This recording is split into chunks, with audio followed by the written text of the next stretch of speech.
소진은 연여강을 찾아가 연나라를 위해 제나라에서 일하겠다고 제안했고, 연나라에서 죄를 지은 것처럼 꾸며 제나라에 망명한 뒤 첩자로 활동할 계획을 세웠습니다. 소진은 제나라에 망명한 뒤 관직에 등용되었는데, 제나라 왕을 설득해 선왕의 장례를 융숭하게 치르도록 부추기고 궁시를 마구 화려하게 짓도록 유도해 국력을 황폐하게 했습니다. 이는 모두 연나라를 위한 계책이었습니다. 그러던 중 소진을 시기한 제나라의 대부 중 하나가 몰래 자객을 보내 소진을 암살하려 했는데, 소진은 이 사건으로 치명상을 입게 되었습니다. 소진은 마지막까지 기지를 발휘해 자신을 죽이려 한 자에게 복수를 할 수 있었는데, 죽기 직전 왕에게 이런 부탁을 했다고 합니다. 신이 죽으면 시신을 거열령으로 다스려 사람들에게 돌려보이고, 소진이 연나라를 위해 제나라에서 반역을 도모했다고 하십시오. 이렇게 하면 틀림없이 자객을 잡을 수 있을 것입니다. 왕은 소진의 말대로 하였는데, 과연 조언대로 공적을 인정받고자 한 자객이 제발로 자수를 했고, 배후에 있던 대부까지 모두 잡아들여 처벌할 수 있었다고 합니다. 소진이 죽었다는 소식을 접한 장인은 초나라를 떠나려던 발걸음을 돌려 초해양을 찾아갔습니다. 그리고 연행책을 설파해 왕을 설득하며 진나라와 초나라가 동맹을 맺게 했습니다. 이후 장인은 각국을 순회했는데, 합종책을 비판하고 진나라와 연합하는 길만이 난세를 헤쳐가는 방안이라고 설득하며 여러 나라가 진나라와 연합을 맺게 만들었습니다. 연행을 달성한 장인은 진나라로 돌아왔지만 누구 하나 장이를 반기는 이가 없었습니다. 그 사이 장이를 등용했던 진해왕이 죽고 장이를 탐탁지 않게 여겼던 진무왕이 즉위하였던 것이었죠. 장이와 진무왕이 사이가 좋지 않다는 소문이 퍼지자 나머지 6나라의 제후들도 합종책으로 전략을 바꿔버려 연행책은 깨지고 말았습니다. 장인은 좋은 생각이 있다며 자신을 위나라로 보내달라고 요청했는데, 이는 사실상 피신을 하기 위함이었습니다.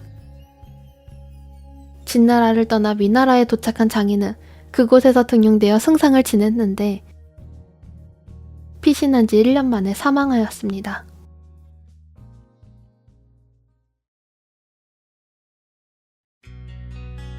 합종책과 연행책을 설파하던 대표적인 책략가 2사람이 사망했지만, 전국시대는 이후로도 합종과 연행이 반복되었습니다. 특히 연행책을 기반으로 국력을 키운 진나라는 6나라가 연합하는 것을 견제하며 세력을 넓힐 방안을 모색했는데, 이어서 도입한 부국 강병책은 바로 원교근공책이었습니다. 원교근공책이란 가까운 나라부터 정벌하고 먼 나라와는 당분간 친하게 지내는 전략입니다. 진나라는 진무왕이 죽고 기원전 306년 소양왕이 즉위했는데, 소양왕은 명장 100기를 파견하여 가까이에 있는 한나라와 위나라를 각각 격파해 동쪽의 6제국을 압박하기 시작했습니다. 기원전 288년 진나라는 세력이 비등했던 제나라와 함께 서쪽의 황제, 동쪽의 황제를 칭하며 어깨를 나란히 하는 듯 했지만, 이는 일시적인 칭호일 뿐이었습니다. 그러던 어느 날 연나라의 명장 아기가 주변 나라와 협력하여 제나라를 공격했는데, 이때 사실상 제나라는 몰락한 것과 마찬가지였습니다. 진나라와 힘을 겨루던 제나라의 힘이 줄어들자 6나라는 더 이상 진나라의 상대가 되지 못했습니다. 이후 진나라는 조나라를 집중 공략했고, 기원전 260년 장평대전이 벌어졌습니다. 결과는 진나라의 승리였습니다. 진나라는 조나라를 포위해 보급선을 완전히 끊었으며, 궁지에 몰린 조나라 포로들은 진나라에 항복했습니다. 그리고 진나라의 백기 장군은 조나라의 포로 40만 명을 모두 생매장했습니다. 장평대전으로 조나라가 힘을 잃자 이때부터는 멀리 떨어져 있던 나라들도 진나라의 위협을 두려워했습니다. 장평대전은 진나라가 주변 국가를 통합할 기반을 다지고 전국시대의 강대국임을 입증한 전투였습니다. 하지만 아직까지 주변 나라를 정벌한 건 아니었습니다. 이후 진나라는 소양왕이 사망하고 효문왕이 즉위했는데 효문왕이 즉위한 지 3일 만에 죽어 장영왕이 그 뒤를 이었습니다. 그러나 장영왕 또한 3년 만에 죽어 태자가 그 뒤를 이었는데 그는 13살의 어린 나이인 영정이었습니다. 영정은 너무 어린 나이에 왕이 된 탓에 여불이라는 재상의 섭정에 휘둘리기도 했습니다. 하지만 성인이 되어 직접 정치를 돌본 이후부터는 특유의 결단력과 과감한 실행력으로 기득권 세력을 소탕했습니다. 그리고 영정은 지금까지 진나라가 쌓아온 기반을 활용해 주변 나라를 적극적으로 집어삼켰습니다. 영정은 한나라를 시작으로 조나라, 위나라, 초나라, 연나라, 제나라를 차례로 멸망시켰고 기원전 221년 중국을 하나로 통합했습니다. 중국을 통일한 이후 영정은 자신을 통일한 중국의 첫 번째 황제인 시황제라고 칭하였습니다. 만리장성을 축조하고 불로초를 찾아 헤매던 바로 그 진시황제입니다. 이때 진시황의 나이는 39살이었습니다. 전국시대를 하나로 통일한 진나라는 대대적인 통합정책을 추진하며 강압적인 통치를 이어갔는데 그 존속기간은 무척 짧았습니다.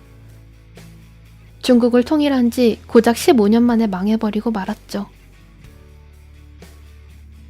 이후 중국은 진나라를 무너뜨린 민중분기의 중심 세력이었던 항우와 유방의 세력 다툼이 이어졌고 나중에는 결국 유방이 이끄는 한나라가 중국을 다시 한번 통일하게 됩니다. 이 내용을 다룬 책이 바로 초안지입니다.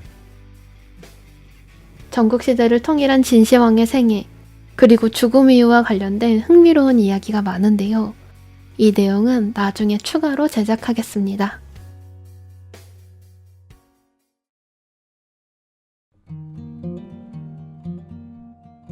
이번 영상에서 다룬 전국시대 합종연행의 주인공 소진과 장이 이야기는 한나라 시대의 역사가 사마천이 작성한 역사책 사기에 소진열전과 장이열전에 기록된 내용입니다.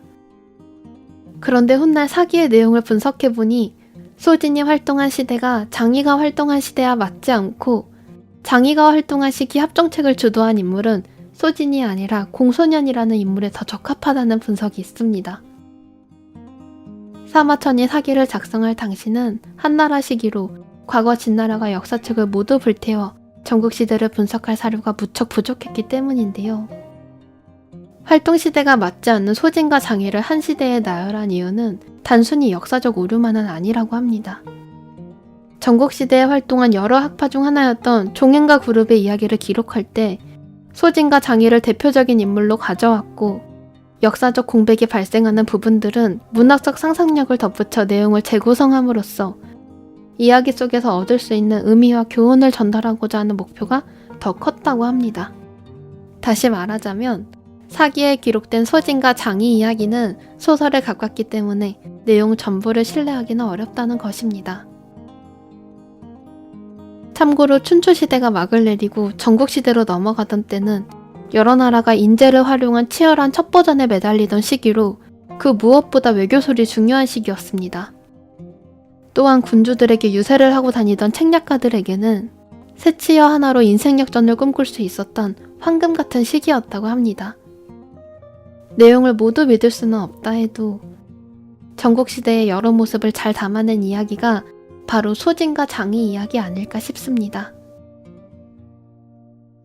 전국시대에서 유래한 합종과 연행이라는 단어는 합종연행이라는 한 단어로 오늘날까지도 많이 쓰이는데요. 힘이 약한 자들끼리 서로 뭉치는 합종과 힘이 강한 자에게 붙어서 안전을 도모하는 연행. 누구나 한 번쯤은 고민해봤을 주제인데요. 어느 것이 정답이라고 할 수 없기에 더욱더 어려운 주제 같습니다. 한 가지 잊지 말아야 할 건 합종과 연행에만 너무 치중하다 보면 자신의 중심을 잃기 마련이라는 사실입니다. 합종과 연행 사이에서 우왕좌왕하던 초해왕의 말년은 비참했습니다. 진나라의 계략에 걸려들어 동맹을 맺자는 약속에 속아 넘어갔고 신하들의 반대에도 불구하고 진나라에 넘어갔다가 그곳에서 납치를 당하고 말았죠. 초해왕은 결국 고국으로 돌아오지 못한 채 낯선 땅에서 쓸쓸하게 사망했습니다. 오늘의 합종연행 이야기는 여기까지입니다. 영상 시청해주셔서 감사하고요. 저는 또 재미있는 이야기로 찾아오겠습니다. 감사합니다.